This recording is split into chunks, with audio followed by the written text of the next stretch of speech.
What if a tiny, unknown company just stepped onto the battlefield of graphics cards, not to compete with giants like NVIDIA, but to fundamentally rewrite the rules?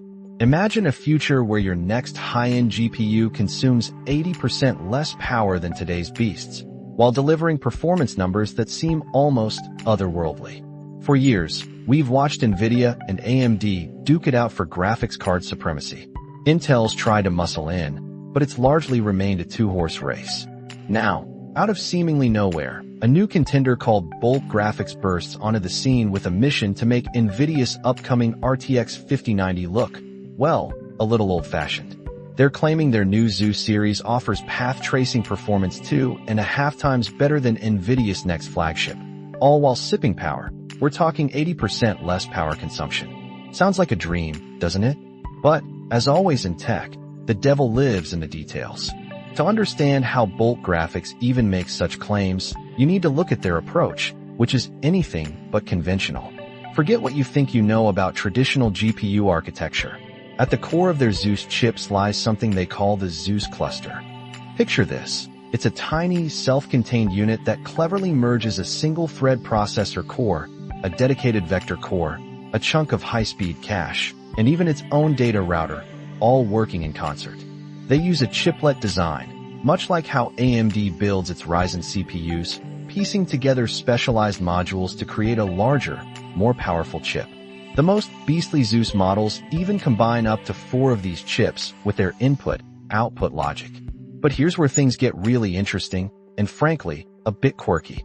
Instead of the lightning-fast GDDR7 memory that high-end GPUs typically crave, Bolt Graphics decided to go with LPDDR5X. That's the same type of power-efficient RAM you find in devices like the Steam Deck or the ROG Ally. And get this, they've included SO DIMM slots directly on the card. That means you can add standard laptop RAM to your graphics card. It's a modular approach completely unheard of in consumer GPUs. And just to really twist the knife into NVIDIA, Bolt Graphics proudly tweeted, "And we stuck with the good old 8-pin PCIe power connector known for not melting." A subtle, yet pointed jab at NVIDIA's past power connector woes. Now, architecture is one thing, but performance is what truly matters. Bolt Graphics pre-silicon estimates, based on their design software, are truly striking, especially in one specific area, path tracing. This is an advanced form of ray tracing, effectively the future of 3D rendering in games and professional applications. Their entry-level Zeus model projects 77 gigaarrays per second, while NVIDIA's upcoming RTX 5090 is looking at a mere 32. And the power consumption? Just 120 watts for the Zeus compared to the RTX 5090's anticipated 575 watts. However, Bolt's specialization comes at a significant cost. While they excel in path tracing, they fall dramatically short in more traditional computations.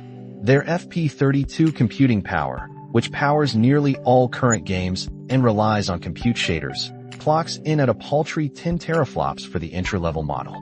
To put that in perspective, that's less power than an RTX 3060, a card NVIDIA released back in 2021. So, while these Zeus cards might revolutionize niche tasks like rendering and simulation, they look potentially disappointing for mainstream gaming as we understand it today. And 2 more major hurdles cast a shadow over this ambitious project. First, that LPDDR5X memory choice.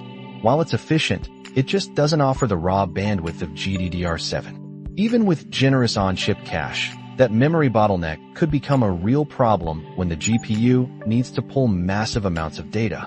And second, software. Bolt Graphics promises drivers compatible with DirectX and Vulkan, the 2 leading gaming APIs.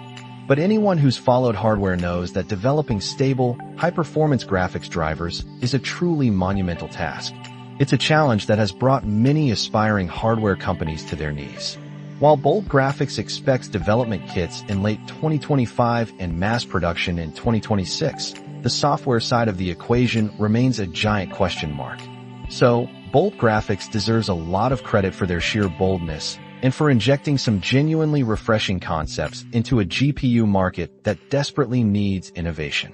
These Zeus chips could absolutely revolutionize specific professional sectors. But for us gamers, Eager for lower prices and direct competition with NVIDIA and AMD, Bolt Graphics isn't likely the savior we've been waiting for, at least not in the immediate future.